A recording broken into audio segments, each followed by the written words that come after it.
No crimes. It's just Trump and a bunch of other rich guys who are pals with Epstein, got handed these sex trafficked girls once they reached 18, to be their own little playthings to receive massages from. That's the positive spin. Like, what the fuck is this lady talking about? This is crazy. Megyn Kelly, though, she kind of gave it a yes and. Jeffrey Epstein, in this person's view, was not a pedophile, but that he was into the barely legal type. Like, he liked 15-year-old girls. So as a lawyer, you would think that Megyn Kelly would be familiar with the fact that a 15-year-old is not exactly a barely legal type. Saying that the 15-year-old is rape.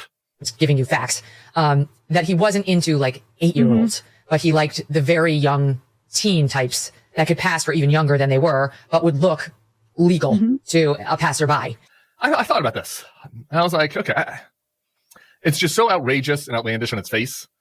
Megyn Kelly could even be like, well, how do you find yourself doing this? Like, where you're doing this spin, like you want to run cover for Donald Trump so badly that you find yourself talking about this notorious child sex trafficker and be like, well, he was into the barely legals. It was the younger teens. It was the ephebophiles. It wasn't the babies. It wasn't the pedophiles. It wasn't a toddler. If passersby happen to walk past Jeffrey Epstein on his fucking gross sex island, well, I think let's just judge that altogether. He said that Jeffrey Epstein was into the barely legal types. He wanted them to look legal. It was very different than having sex with young kids. That would be gross. Having sex with teens, it's more borderline, right? So let's take a look at a couple of the pictures together. Here's the first one. This is one of the older girls actually that he abused has come forward. Tila Davis. Here's Jenna Lisa Jones when she was 14. She says Epstein assaulted her during a massage at his Palm Beach home. Megyn Kelly thinks that this is somebody that is passably legal for Jeffrey Epstein to be sleeping with. If you saw that walking down the street, those two together. Here's Michelle Licata, age 16. Here's another one, Jennifer Araz. Jennifer was recruited at 14, assaulted at 15. Here's Courtney Wild. You can see her holding a picture of her younger self.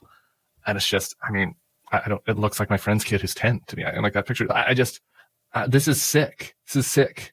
And you can have a medical discussion or a psychological discussion about the difference between long-term effects of abuse on a 7-year-old versus a 15-year-old. But the idea that this is a borderline thing, that he was into barely legal types and he just liked them on the younger side. That's not what this is. These are children. Let's pull these pictures up again, saying that these girls, Courtney, Jennifer, Michelle, Jenna Lisa, Tila, she's saying that these girls, it was wrong, but it was it wasn't as bad as people were saying. It's kind of borderline appropriate. It was a barely legal. It's just, it is sick. This is what Donald Trump has done to these people.